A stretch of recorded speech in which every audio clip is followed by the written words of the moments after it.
I haven't seen it. I've only seen one South Park episode, and he's the guy teaching all the little kids how to ski. And he says, pizza, French fry. Pizza, French fry. If you French fry when you're supposed to pizza, you're not going to have a good time because you're going to go sliding into somebody or into a tree. There you go. Right? I didn't get that I know. Like, that's why I was like, pop okay, wait. culture / ski I reference. don't know. I just downhill skied a lot. So I was like, when he said pizza, if you French fry when you're supposed to pizza, you're not going to have a good time. Because I've done that many times. See, this is why this is a good podcast. Because we're learning more about Shannon and my downhill skiing shenanigans on the moguls.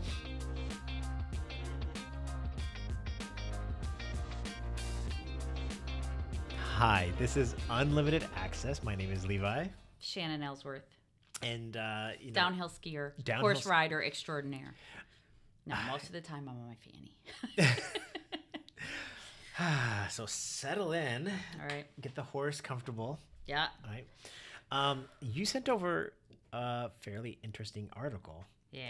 A guy named Neil Howe wrote a book called The Fourth Turn, I believe. Is that what it is? I'm going to make sure I read it correctly. Fourth turn or the fourth turning. Fourth turning. And not to get too much into the book, what was really interesting. Fourth turning is here. It's here, right? Yeah, he said through 2020 is when it was going to end, and then the turning is going to start, right, or whatever. But we were just kind of looking at it. Now, you and I are fascinated, like everybody else, about pop culture and a million other things. But we're thinking about all these different generations, right? So we've got what you and I tend to focus on a lot because of our parents, the baby boom generation, right? But then there's the millennials, then there's Gen X, and Gen X, then millennials, then Gen Z, right? Yeah. So supposedly there's a Gen Y in there too. I don't know. Somewhere, but I don't know what happened to them. That don't matter. Yeah, sorry, Gen Y. I don't know. But all the differences between them, right? Yeah. So now I'm a Gen X. My two older children are millennials, but I do have a Gen Z child, 12, and I can definitely see the differences between them. Like, and it's not just because they're older, younger, or whatever. There's just like a totally different vibe. And I wanted to start off with this, then we'll get into healthcare and all that kind of stuff in a second. But hustle culture. I don't know how big it is for you on TikTok and Twitter, but if you're a man, the hustle culture vibe on social media is so powerful. What's that mean though? Hustle culture is kind of like, I got to get up at 5 a.m. I got to take a cold shower, then I do a 1 hour of reading, then I go for a long walk, and then I do my exercise. And it's a whole planned out day. Yeah, and it's always these young single people that have no other responsibilities in their lives, right? That are kind of talking about it. Yeah. And then you kind of get into like the ultimate of ultimate, like a David Goggins. Are you familiar with him? I know the name. He's the Navy SEAL guy. You might have seen him running without a shirt on or whatever, and he's always yelling at people, as he's running. Yeah. There's this really funny one. I'll have to go through it.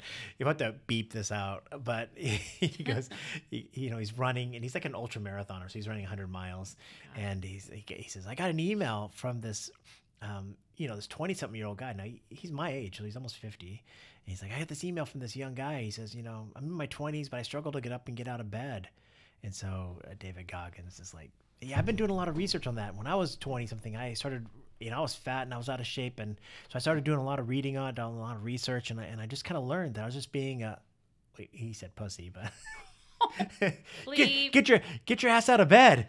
You don't need any research on it. Just do it. That's kind of this idea of hustle culture. But that's a Gen X, almost millennial thing, but Gen Z is not there. So you read this article. In fact, you sent it to me. Yeah. What's your thoughts on that?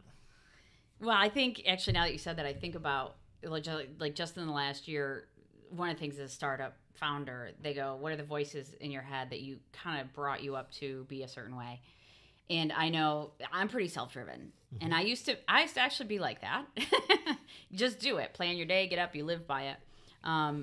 But when I did a lot of self-analysis, because you go into this startup world where nothing's really predictable, you're constantly changing. That's very uncomfortable for somebody who lives in that hustle, like that very predictable world.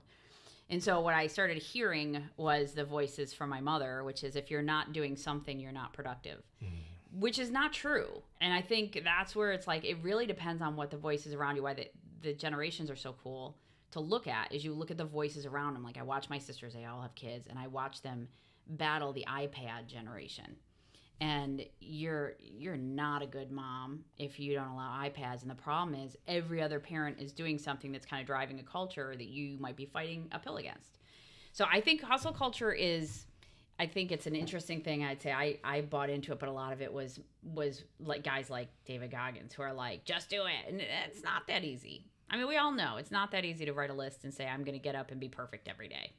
Yeah, and I can imagine only David Goggins being in here and being like, "That's my point. It isn't easy." But well, and sometimes there are people who I was just thinking today. So I always talk about my Lumen device where I breathe in it. My sister-in-law was asking if she would benefit from it. And I said, depends on what motivates you. What motivates me is seeing that little ball go up and tell me whether I'm burning carbs or not.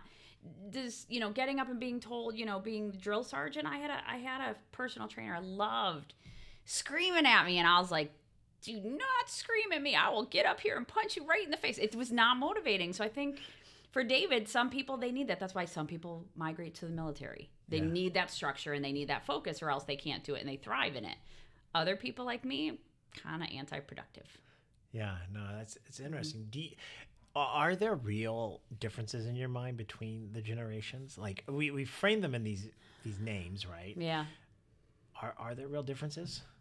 I think there are. I think there's technological change. I think there's, look at how much social media has changed the way people are influenced. We like to joke around, and I think we are always like, oh my God, I've turned into my parents when we say things like, well, in my generation, if I called somebody a bad name, it only went there. It didn't go viral. So there's a lot of technological change, and everything is amplified. So I do think generationally, there's that. I think there's also the I'm not going to be my parents movement. And I'll tell you what, I believe in this wholeheartedly, is that everybody who has something about their parent that they didn't like is like, I'm never going to do that. And that sounds like our lunch conversation. Right? And so like my niece is that way, and I have so many. So fortunately, I'm not calling any of you out. But it's like, I'm not going to be like that. So I'm going to go save the world in this whole Gen Y that we're reading about, which is the hero. I'm going to go be the hero. Because Gen X is so like, we're not heroes, we're quiet, we're like, we're just a different generation. So I do believe there's very much a difference in style, how people, act it out is going to be different per person. But I do think there's a lot of themes in there that are very true. I don't think it's fair the way they stereotype every Gen Z is. Or every baby boomer is. But there's absolutely peer pressure if nobody's going to school. Like, listen, nobody in my family went to school, but I was going to college. I was the odd man out. I was not the one who swam upstream with the salmon, right? I was the one who did the opposite. Yeah.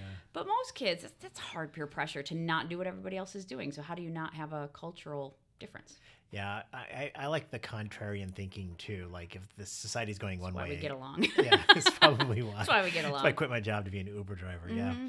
Yeah. So there's this final thought on Gen Z to some extent here, but it's like this. Do you believe Neil talks about this idea of a fragile state that they're in after the pandemic, right? So the mental health coming out of pandemic. Yes. Do you think it's affecting Gen Z more just because, quite frankly, they're younger than maybe you and me, as an example?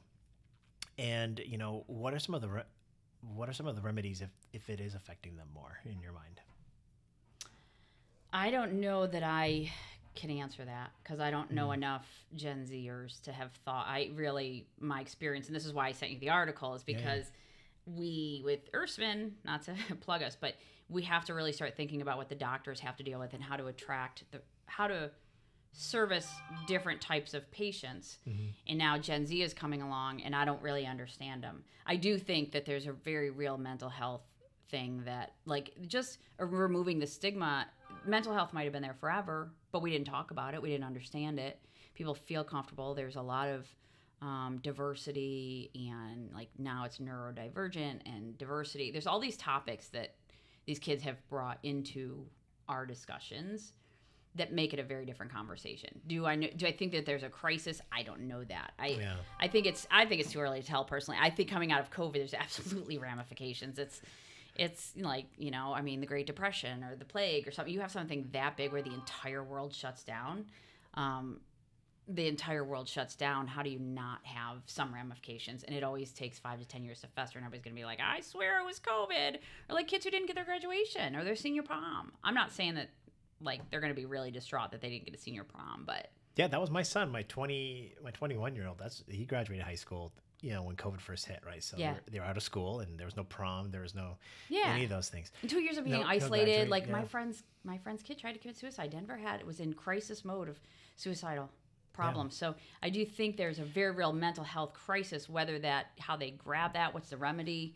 Well, there's just differences between the generation that is predominantly age, right? So age is what it is. Yep. Do you think the health industry is capable / ready to start handling different generations like this? I mean, I think we're geared toward the baby boomer, right? The medical industry is geared toward elderly, the baby boomer generation.